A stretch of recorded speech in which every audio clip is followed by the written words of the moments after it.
Alright, in this video I'm going to show you how to make a snap-on bungee strap for an e-collar. It's a really good tool because it allows you to quickly put this on the dog and also have the flexibility of having a bungee collar. The bungee allows the e-collar to expand with the dog. So as the dog is breathing, exercising, the neck muscles are expanding and the neck is obviously moving back and forth.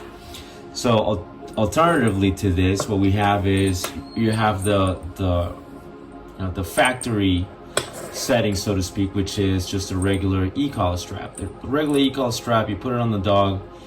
You have to make sure that it's snug enough that the contact points touch the skin. But by doing it this way, what ends up happening is it gives the dog no flexibility. So as the dog is moving back and forth, breathing and exercising, this doesn't give it room to adjust with the dog.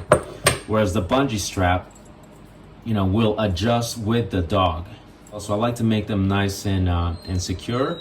So it's not too flimsy, it's not too much of a bungee, but it's enough that it will expand. The other benefit to this is, again, I can put it on the dog right away very quickly and take it off pretty quickly, versus doing it this way. I have to struggle with the dog a little bit. I have to find the right spot, and then I have to do that when I take it off. So it's a little bit of extra work. It's obviously not necessary. The dog will do fine with or without. I have no issues using this setup for many dogs that I've worked with, but I started using this and it's just much better. So I can adjust it still. If the dog loses a little bit of weight, or if the dog gains a little bit more weight, a little bit more muscle, or grows up, I can adjust it, and I don't have to lose the the flexibility of the bungee or the quick release aspect of it. One of the things that I can do is I could use the existing strap that the collar is on. That's not a big deal. I can convert this strap into a bungee strap.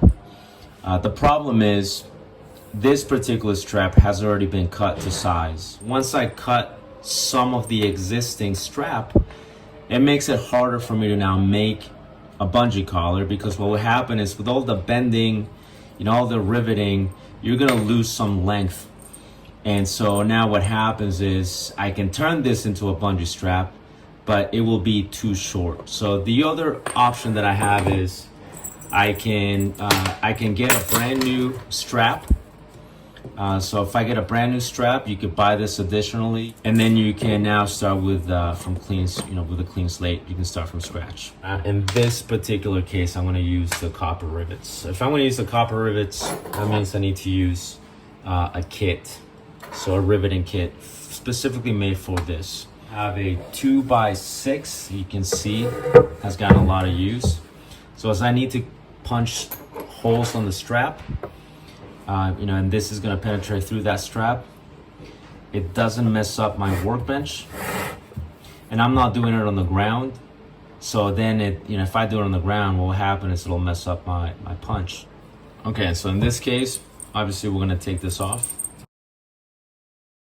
These are very sturdy hair ties. That's basically what they are. These are like sport grade hair ties. So what I do is I double them. Once I double it, it's not as stretchy. So it'll still have a stretch to it, but it's not gonna be as much. And additionally, I actually even double it this way, so it's nice and durable. So this thing is gonna last for a very long time. It's not gonna be flimsy, and it's going to still provide the benefit of the bungee collar. So it has to be long enough that I can put the hair ties right here, and enough room for me to rivet it right here as well.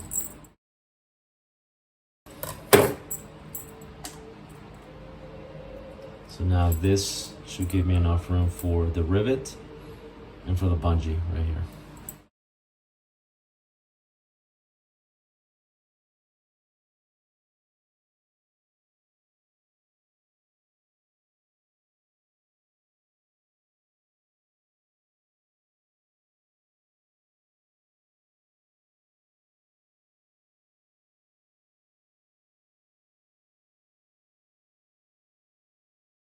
it's that rivet. So now this is pretty secure.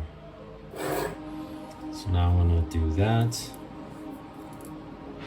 Yeah.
Okay, now we have this part, okay? And we also have this part. So we're ready to go. Now we have our bungee collar or bungee strap ready to go. I've done the metal clips before. I don't care for them. I don't like the metal clips. What I noticed about the metal ones, they look more secure. They look a little bit sharper for sure.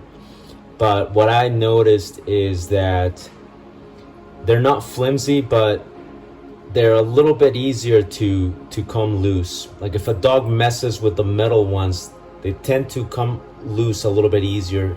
It's been my experience at least, than the plastic ones. The plastic ones, once they go in, obviously this is a decent quality clip too. This is not just a one of the crappy ones that you can buy, you know, that's light duty. This is kind of high, heavy duty. It does have a rating on it, which I cannot remember what it is, but it's a decent one. So when you hear this one clip,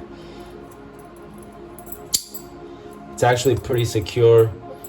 Even if I push on this side right here, it doesn't come loose. The metal ones, I noticed if you push on one of these, on the metal ones, it make it easier for it to come off, even if you didn't push both. So on the metal ones, even if you just push one, on the metal ones, they just seem to be a little bit more loose, a little bit easier to come off, versus this one is pretty secure, it's pretty tight. So that's why I prefer the plastic ones over the metal ones.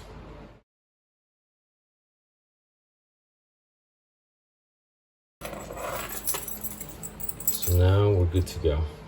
The first time I put it on the dog, I'm going to adjust it normal. So it's gonna be on like a regular e-collar strap. And then once I'm done with that, I'm just going to unclip it, and then I'll have to just clip it and unclip it from that point forward.